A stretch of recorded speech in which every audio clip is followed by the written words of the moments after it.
Now we understand controls.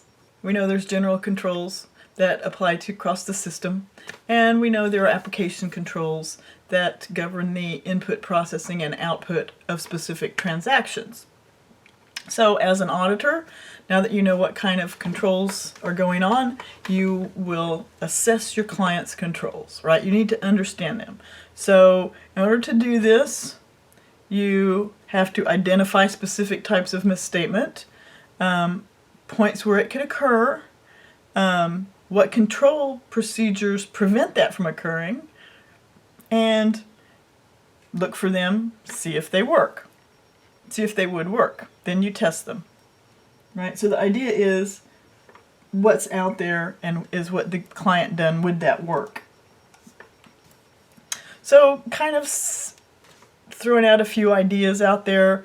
A potential source of misstatement is preparing and converting data to machine readable form, which means the typing in. So if a salesperson types in the sale into this computer system, they can make mistakes when they're typing it in, right?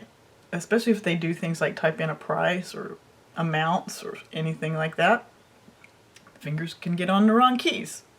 They can do it on purpose, change something, put in a discount they're not supposed to, and then get a kickback from the customers, right? So you have to be prepared for understanding that when it goes from human into the computer, that's where a mistake can occur, right? So what do we have? Oh, well, we have input controls, right? Accessing programs while they're being processed. We have process controls, right? And on and on. So the controls we've talked about are preventing the things we've talked about. So once you understand the controls, you thought, okay, what should be in place? What's going on? Do they have my expected input controls? Do they have my expected output controls? Yes, they have them. Now I got to see if they're working. So I'm going to test them. So controls are typically tested through inquiry, observation, inspection, and reperformance. And probably the main way you would test computer controls is reperformance. And by that I mean you test transactions, either actual transactions or simulated transactions. All right, so you could test general controls, right? You would examine, you ask people, how do I do things? You can make sure they're following the controls, observe segregation of duties, examine password use. For automated control, for applications, you can observe, you can examine, you can inquire, but an important thing you're going to do is simulate transactions, right? So you'll take some test data, you'll run it through the system, and I compare to how it works.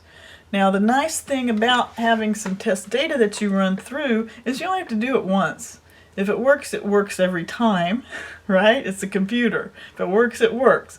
If it doesn't work, it's going to not work every time. So you run through your test data. Control environment is important. So you want to make sure you're checking for your segregation of duties.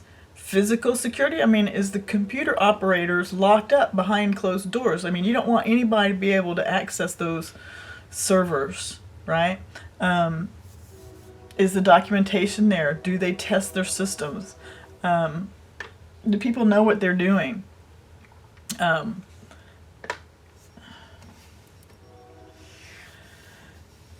Make sure that there's controls, there's prompts, make sure there's audit trails being created.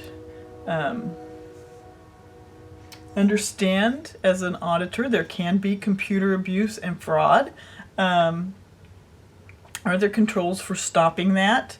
Are they preventive, detective, and corrective, or damage limiting, as this book calls them?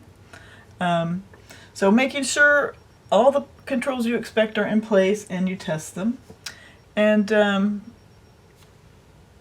these are some various fraud type controls. So they're preventing Fraud, detecting fraud, or limiting damage. So just like you would think, there's some administrative, right? Roles get changed, there's segregation of duties, physical controls, locks, pre-printed items, data backup, and of course technical controls, encryption, input controls, things like that.